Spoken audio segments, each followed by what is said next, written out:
The afternoon sun beat down on the driveway, beads of sweat clinging to my bare chest as I dragged a sponge over the hood of my car. Water streamed down the metal, pooling beneath my feet.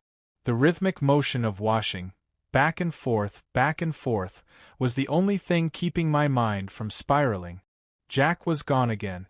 Off on another networking trip, though I'd long stopped asking for details.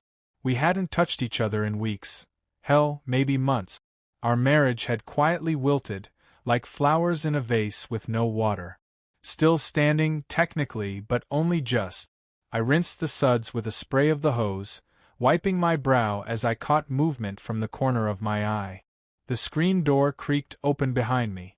Liam stepped out barefoot, wearing only gray sweatpants slung low around his hips and a tank top that clung to his frame.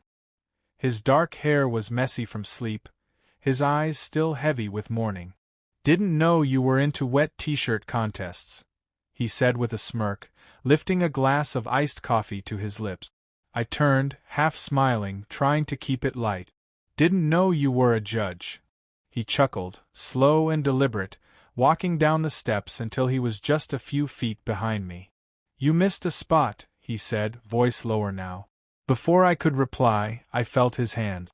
One arm wrapped around my waist from behind, the other reaching over to grab the sponge from my hand. His touch was firm, confident, playful, but it lingered just long enough to make my breath hitch. "Liam," I said, more a warning than a word. He leaned forward, lips close to my ear. "Relax. Just helping." He slid the sponge along the windshield beside me, deliberately brushing against my back as he reached. The contact was electric, brief, and confusing. I pulled away, laughing nervously, trying to find the line between innocent teasing and something else, something dangerous. Liam backed off, tossing the sponge into the bucket. "Chill, man. Just playing." But his eyes held mine a moment too long.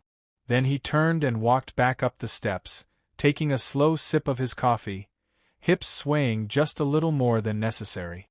I stood there with water dripping from my fingers, heart racing in a way it hadn't in years. Not since Jack, not since we were still in that firestorm of lust and late-night kisses and promises we hadn't kept. Liam had only been living with us for 2 weeks. Jack insisted he needed a place to land after quitting his job out west. "He's family now," he'd said, not even asking if I was comfortable with it. Typical Jack, always deciding, never consulting. I hadn't protested. I should have. Because Liam wasn't family to me. Not really. And I felt that more with every hour he spent in the house shirtless, carefree, letting his towel slip just enough after a shower to suggest more than he should. He was dangerous in a way I couldn't name, easy in his body, magnetic in a way I had tried to forget men could be. Being around him pulled something dormant to the surface, like stirring ashes and finding fire still beneath. Later that evening, as I made dinner for one, I kept glancing at the clock. Jack hadn't texted. No surprise. Liam strolled into the kitchen at sunset, smelling like cologne and mischief.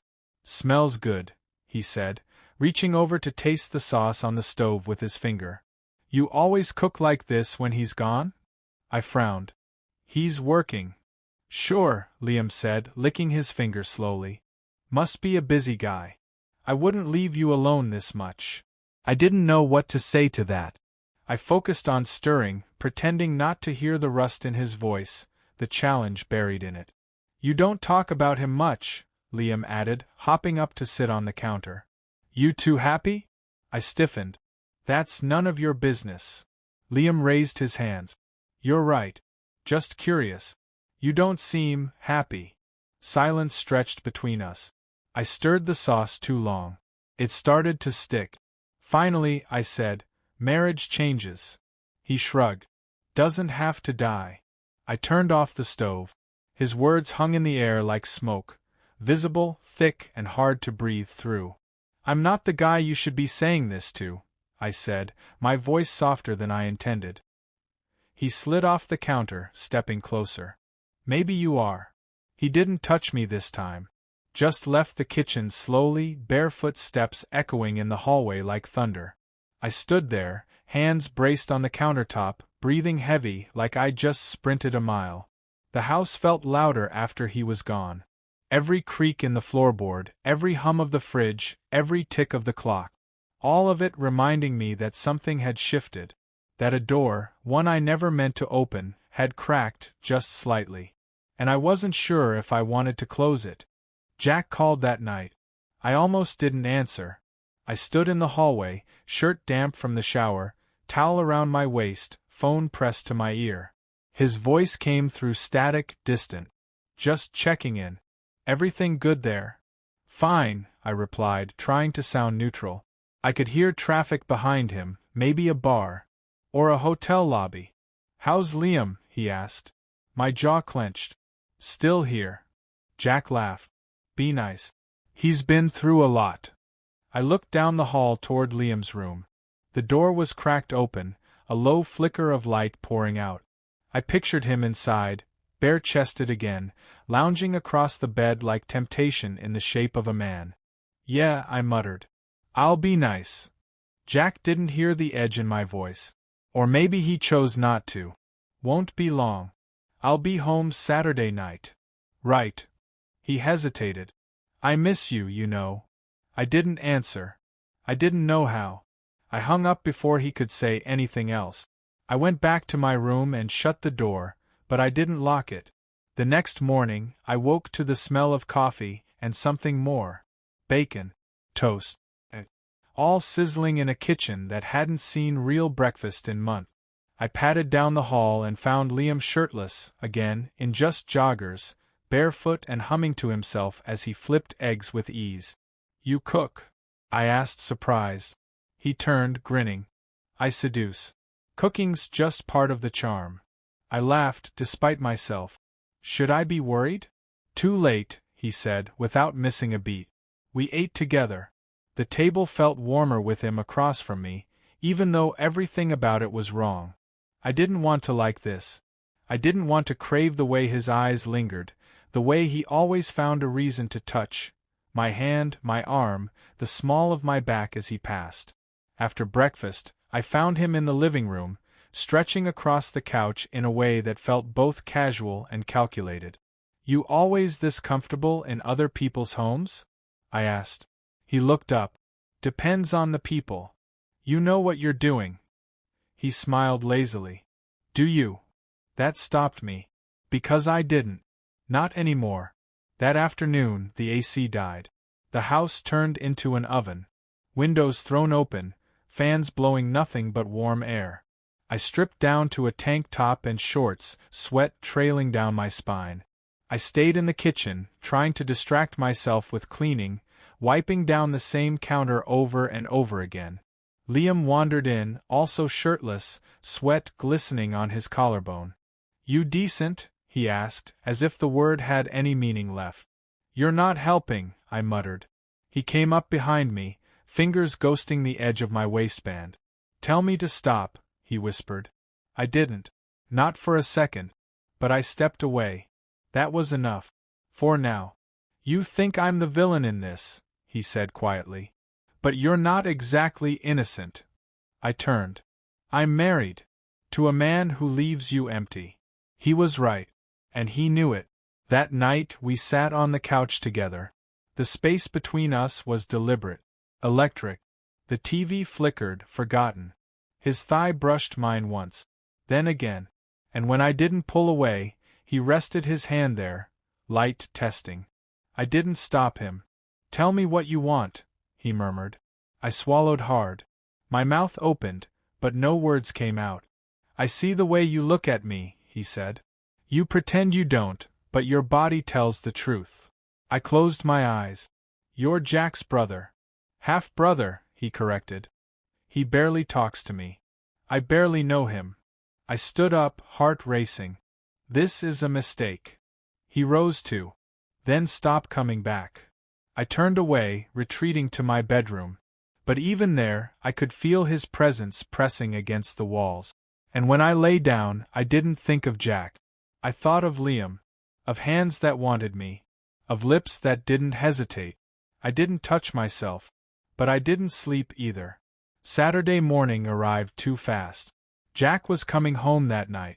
I should have felt relief. Instead, I felt trapped. Liam was in the kitchen again. Coffee brewed. Silence hung. I should leave before he gets here, he said, breaking it. I looked at him. Why? He stared at me for a long moment. Because if I don't, I might not stop. I said nothing.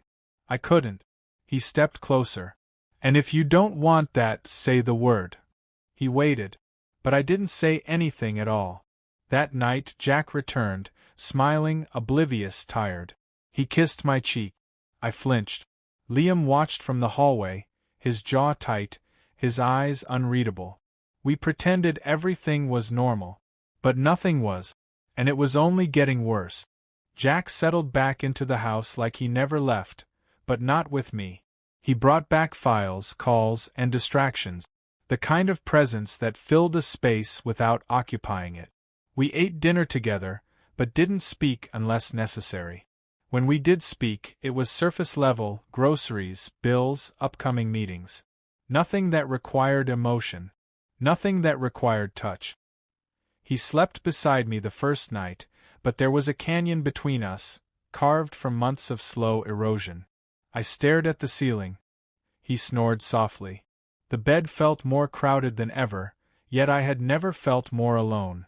Liam was quiet during those days. Careful. Watching me, watching Jack. He didn't flirt. Didn't touch. But his silence said more than words. The tension between us didn't cool. It simmered beneath the surface, waiting.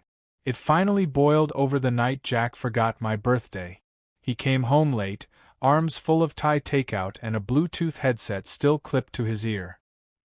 He kissed my forehead absently as he passed me.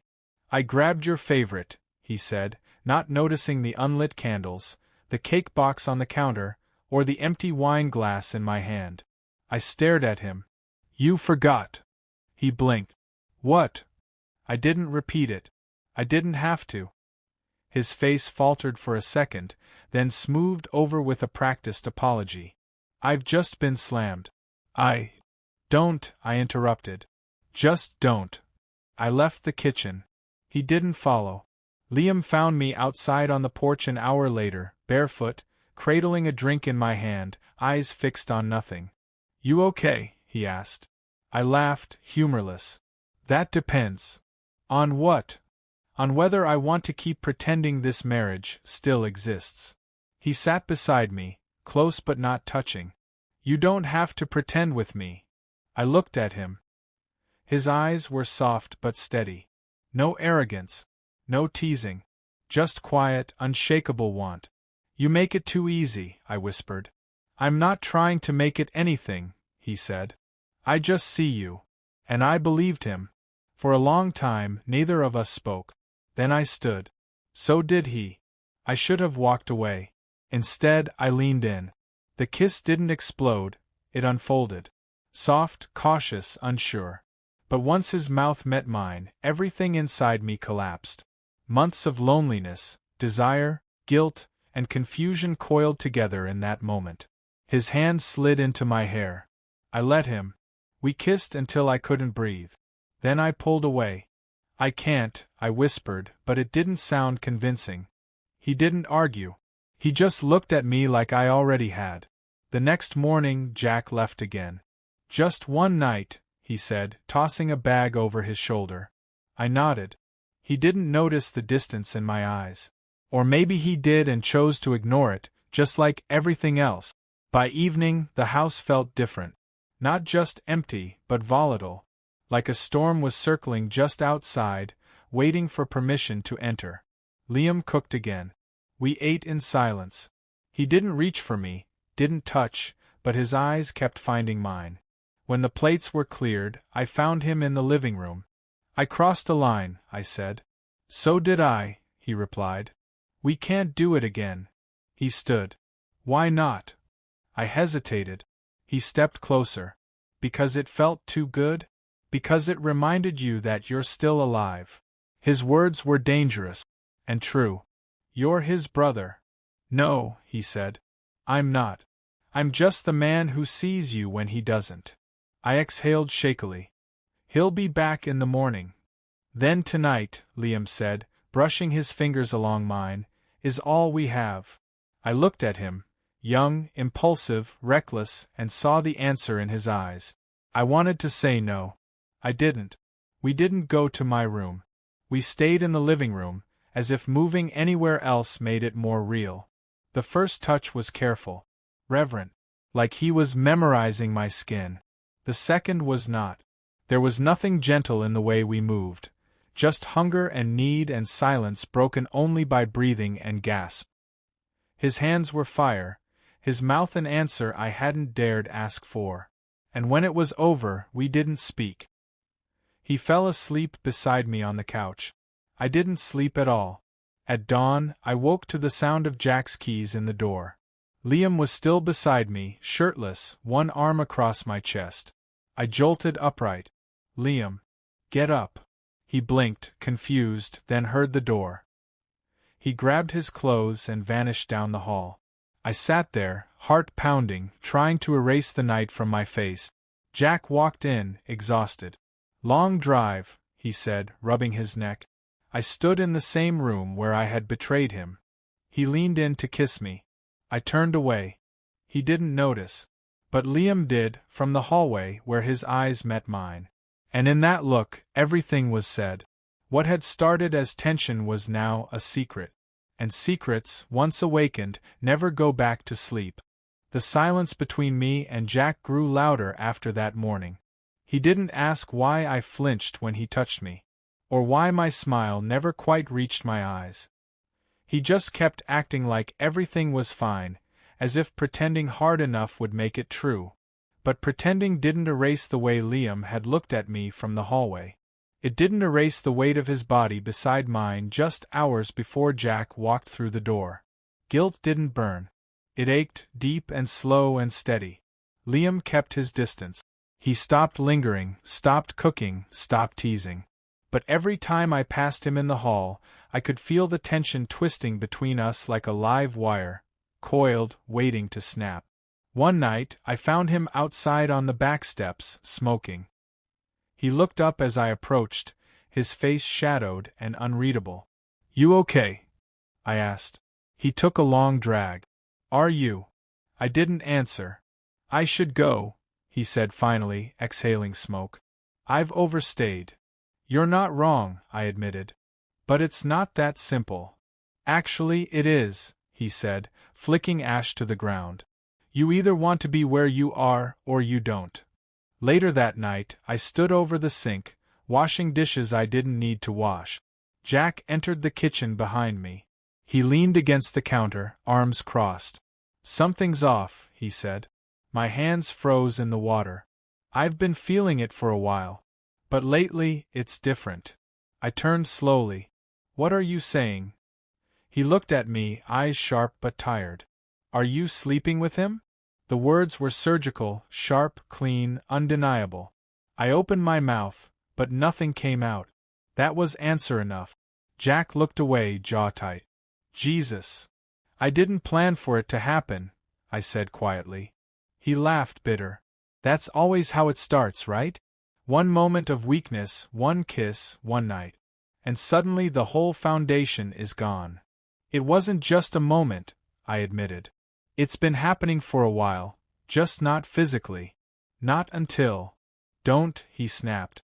"Don't justify it." "I'm not," I said. "I'm just being honest." Jack stepped back. "Since when?" I didn't follow him when he left the room. The next morning, Liam was gone. No note. No message. His room was empty, bed made, suitcase gone. I stood there, staring at the absence he left behind, feeling like I'd just lost something I hadn't even had the right to hold. Jack avoided me for days. He didn't yell. Didn't cry. He just became a ghost in his own home, moving through rooms with eyes that didn't land on me anymore. One night, I found him on the couch, drink in hand, TV playing static. "I'm sorry," I said. He didn't respond.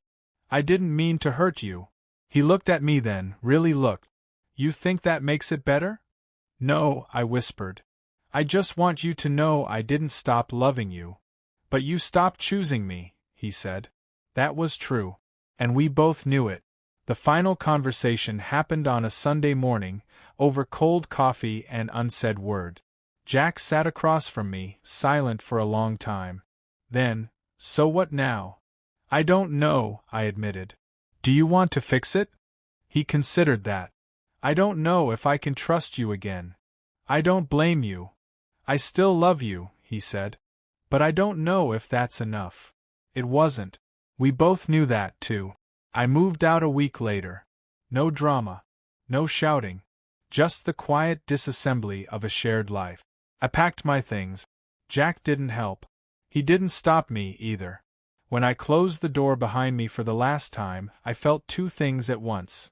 Loss and relief. Grief and freedom. It was over. But it wasn't the end. Weeks passed.